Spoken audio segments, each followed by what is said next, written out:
Welcome to Lowcountry Lowdown. I'm Lindsay Hausman. Today is July the 3rd. This week, specifically tomorrow, we celebrate the birth of our nation. Sadly, though, around the 4th of July, there's an increase in impaired driving crashes.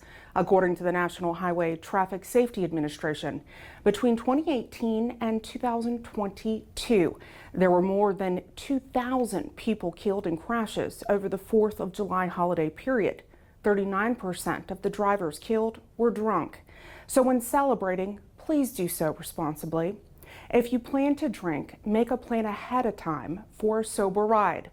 Even if you've had just one drink, let someone who hasn't been drinking take you home. If you're hosting a 4th of July gathering, make sure to provide non-alcoholic beverages for your DDs. If you notice someone is about to drive impaired, take their keys and then make arrangements for them to get home safely. If you see someone driving drunk, call 911 to report it. Boating and drinking is also against the law. Never operate a vessel while under the influence. If you do plan on heading out on the water, make sure to have life jackets for all of those on board, a fire extinguisher, and a first aid kit. You'll also want to make sure that everything is in top working condition. Now, SCDNR will be conducting courtesy boat inspections at the Lemon Island Landing on the 4th. That'll be from 9 to 11. For those enjoying our beaches for the 4th, be sure to check out the annual Salute from the Shore. The flight schedule is there on your screen. Different aircraft will fly over, like F-16s and a C-17. We should see the display from our coastline somewhere between 1 and 2 in the afternoon. Of course, please keep in mind that these times are estimated. And while we're talking about our beautiful beaches, please keep in mind that there are rules you must abide by. If you plan to head to Hilton Head Island, make sure to check out the town's ordinance as to what is and isn't allowed. A few things of note that are not allowed: glass of any kind, open containers or consumption of alcohol, animals between 10 in the morning and 5 at night, shark fishing, fireworks, and littering. Make sure whatever you pack in, you take out with you. And then if visiting the beaches at Hunting Island State Park, alcohol and fireworks are not allowed. You can bring your pet, however. It must be on a leash. You also must stay off the dunes and sand fences. Also, please leave nothing behind but your footprints. And remember, anytime you go into the water, there is a chance of rip currents. Please check the forecast ahead of time, and always make sure to swim near a lifeguard if they're present. Keep in mind that if you're caught in a rip current, relax and don't swim against that current. You'll quickly exhaust yourself. Sometimes swimming in the direction of the shoreline at an angle to the beach will help you escape. Also, floating or treading water is an option. Regardless, if you can't get to shore, draw attention to yourself to get help.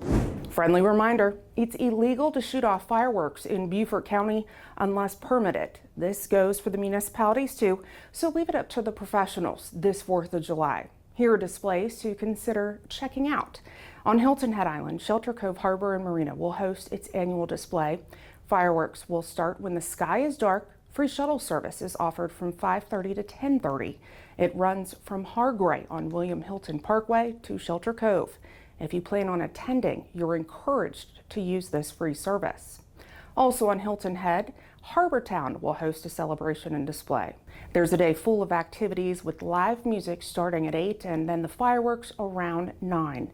Parking in Harbor Town is limited. However, buses will be available to shuttle folks between 3 and 11 from designated lots along Greenwood Drive. The town of Port Royal will host its annual 4th of July celebration starting at noon at Sands Beach. There will be food, entertainment, and more. The fireworks display starts after sunset. Please note that the road to Sands Beach will be closed to traffic. However, golf carts will be allowed. Parking is available on Paris Avenue. There will also be golf carts available to shuttle folks to Sands Beach. And for those who live in Sun City, the fun starts at 6 with entertainment, followed by the fireworks display at dusk. This will be at the Pavilion grounds. While fireworks are beautiful and a popular sight this holiday, many pets will find them scary. So for all you pet owners out there, please make sure to consider the following. First and foremost, make sure your pet has on a collar with ID tags and a microchip that's registered. This way, if they get scared and take off, you can easily be reunited.